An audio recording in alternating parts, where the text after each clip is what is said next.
Hey, Zeus Kerravala from ZK Research here, and I'm at MWC 26 in Barcelona with Will Townsend, Chief Analyst with Lone Star Advisory and Research. Okay, so we're going to do another episode of What's New in Security, but this will be a special edition, the MWC 26 edition. Now, this is this is a service provider show. Yeah. So there's not a ton of the security payloads, not huge here, but there are some pretty notable companies here. We met with Palo, Zscaler, right. Fortinet's here, Cisco's here. So a lot of the major players are here, right? They are. And just kind of like set some context here. I mean, mobile networks have massive attack surfaces, right? I mean, there are tons of devices that are being hung off of these networks. You know, 5G RedCap is really taking off. Qualcomm had an announcement around Snapdragon where they're delivering a wearable platform. I think it's called Wear Elite. And so as more and more devices get added to these networks, I really believe that telecom operators are going to have to really adopt more of an enterprise mentality when it comes to securing these networks.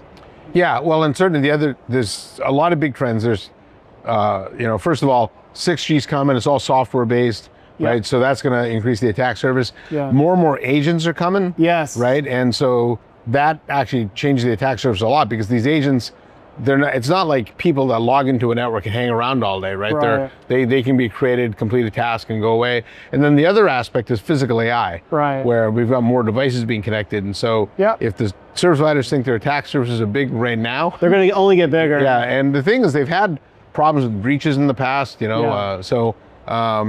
I guess just initial thoughts on how you think security is being addressed here. Well, Palo Alto Networks did have a big announcement, and they talked about what they're doing around secure by design for AI factories, and it's focused on the protection of the AI lifecycle. And I really like it, and this builds upon its momentum around 5G SASE and that sort of thing. Yeah.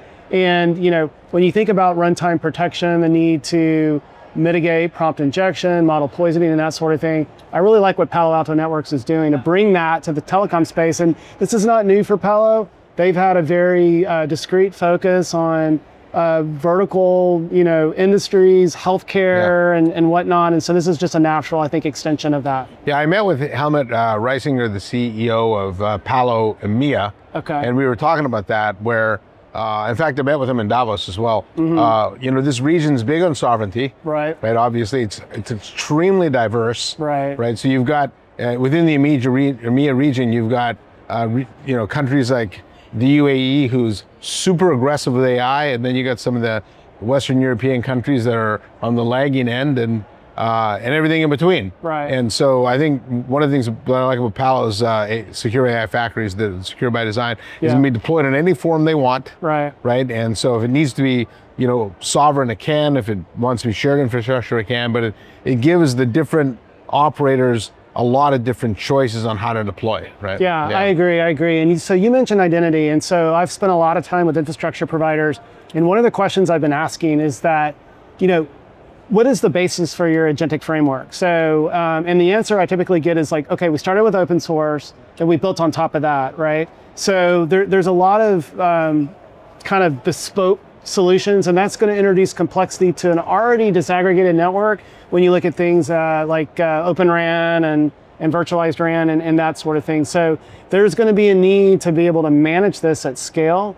And I know it's still relatively early days, but I think more needs to be done, especially to secure these massive telco networks. Yeah, I also met with Nathan Howe from Zscaler. We talked about the progression of... they have a secure SIM, right? That about that. In fact, they announced SingTel here as a partner. And Nathan and I talked a lot about, why they even developed that in the first place. And what they realized was, there's a lot of devices out there, OT devices, things like that, where you can't actually put a software payload on it. Right. So, how do you secure those type of things? You can do it through the SIM, both eSIM and regular SIM. Mm-hmm. And so when you think of this world of physical AI coming, that's a good way to secure. And what it does, from a Zscaler perspective, is it creates secure consistency of security across all the things that secure. So, if we were customers of Zscaler, we'd be secured by their cloud, right? But then we can apply the same policies to our IoT devices, and have those, connected that way. And so I think that's been, I know there's a lot of, startups and newer companies in the SASE space, Netscope, things like that. But I think this really does create a very unique competitive advantage for Zscaler. No, I agree. And I also spent time with NTT this week, and they acquired Transitel about 5 years ago. They're an IoT provider. They're doing similar things, as compared to what Zscaler is doing with the secure SIM. And they recognize, and it's also an IoT play as well. And they recognize that there's a greater need to secure these IoT devices because, for many years the standards were all over the place, right? And that created challenges from a security standpoint. And there, NTT Transitel has taken sort of a similar approach to Zscaler. But there's also a lot of mobility, so talk about securing infrastructure, that's really important.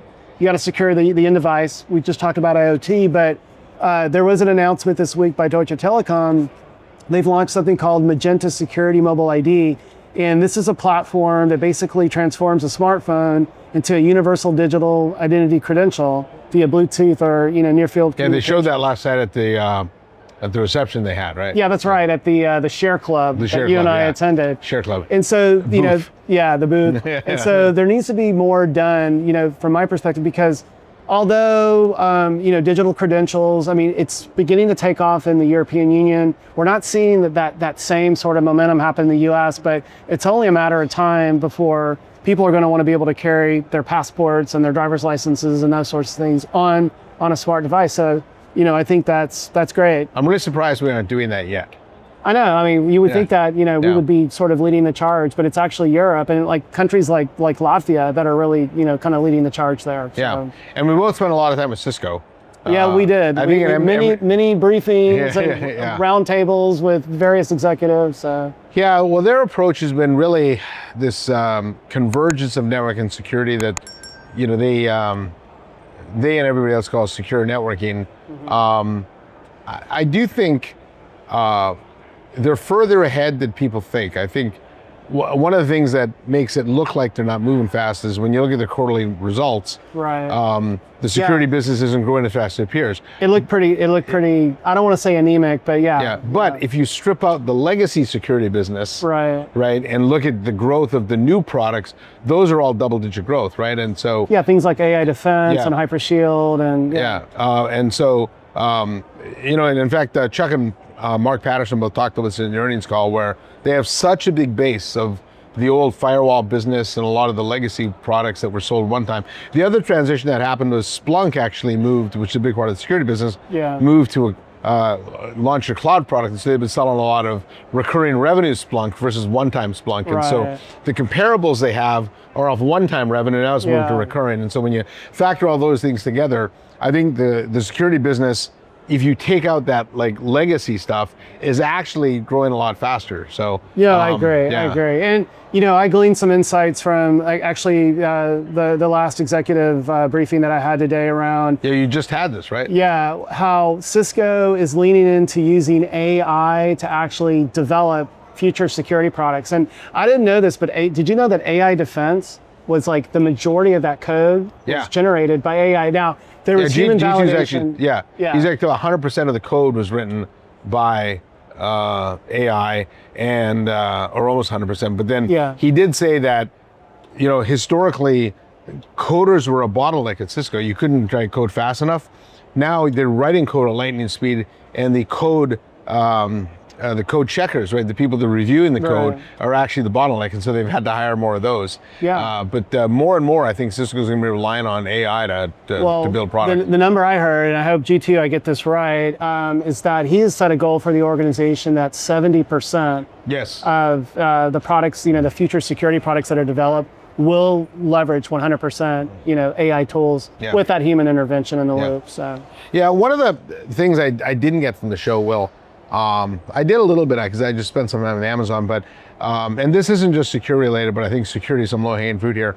Is every year we come to the show and we hear about whatever the latest innovation is. It's been cloud, it's been mobile and whatever. Now it's AI. And AI everywhere, by the way. And that's going to allow telcos to create these new revenue-generating services that sit on top of their connectivity. And the whole idea behind AI RAN is you build a software-based RAN, you can embed services in it. But by and large, also putting AI in the core is going to unlock some service delivery, like what T-Mobile announced several weeks ago at their Capital Markets Day around live translation, requires no app, and they talked about that at the Share Club this week as well. But by and large, those new services never materialize. Yeah. Right. And I think security does present an opportunity, for that. In fact, my conversation with Palo largely was around and Fortinet both how big their managed services business are in Europe, right? And so I think for telcos, the ability to embed security into their AI factories, sell those agentic services from the network and then secure them, I think is probably their best opportunity to monetize their capital equipment spend that I've seen maybe ever. Yeah, and like we gotta end the conversation, Z, on 6G, and I'd love to get your perspective on this, but well, let's get 5G first. So. Yeah, let's get 5G out the door. Like, basically, the research that I've done indicates that only about a quarter of mobile network operators are actually on standalone, 5G core and 5G RAN. And once that gets more, closer to 100%, you're going to be able to leverage some of the encryption improvements that 5G new radio delivers over LTE. And so, but from a 6G perspective, like, do you necessarily need new hardware to do that? Can you do a lot of this through software defined, agentless, zero trust? What are your thoughts? What did you hear this week? Yeah, 6G, well, like I said, let's get 5G deployed first. Yeah. I met with Simon Dumbledon, who's the CTO of Europe for Worldwide Technology.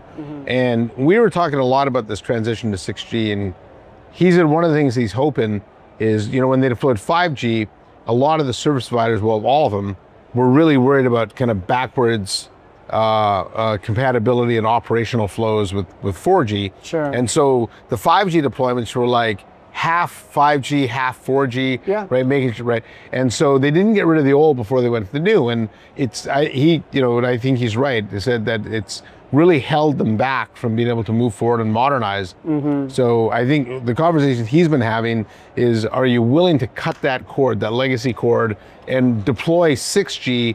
Because 6G, Jensen talks about this, is the first AI native, fully software defined. Software defined network, and so I'm hoping they take that route. Now, it might cause a little transition pain. The customers might have a few drop calls here and there, maybe have holes in service, but ultimately they'd be much better off doing that than they would be trying to bridge to the old world. Yeah, but I mean, historically, that's what's happened when you look at 2G to 3G, 3G to 4G, 4G to 5G. There's always been this sort of bimodal, like, you're sort of. But that's why we can't get rid of the technical debt. Well, I know, and so like maybe 6G, just based on its software-defined nature, is what's needed to sort of wean the operators off of that historical sort of bifurcation with the Gs. Yeah, maybe so. Yeah. But other than that, I think it was a good show. It was good seeing progression. I think we've moved to an era where it's less about AI vision and it's more about doing AI. So we saw a lot of use cases of that. I think last year there was a lot of sort of proof of concept. This year I've seen a lot of really tangible things that are generally available. So it's not like early preview or that sort of thing. So it is moving. Like, I mean, 2 months go by and something new happens, like with Claude. The story that came out about that situation. So good show. All right. Well, you and I are both leaving tonight, right? I'm actually leaving on Friday. Oh, Friday. Okay, so you got one more day here. One more day. Yeah. All right. Well, good for you. I've gotten on average 8 miles a day in with my steps here at the fair. So probably you're doing the same. Yeah, it's something like that, and a bunch of different meetings, like 30, like down to 10, 12 meetings a day or something like crazy. that. So, all right. So from Barcelona at MWC, I'm Zeus Kerravala. I'm Will Townsend. And we'll see you next time on What's New in Security.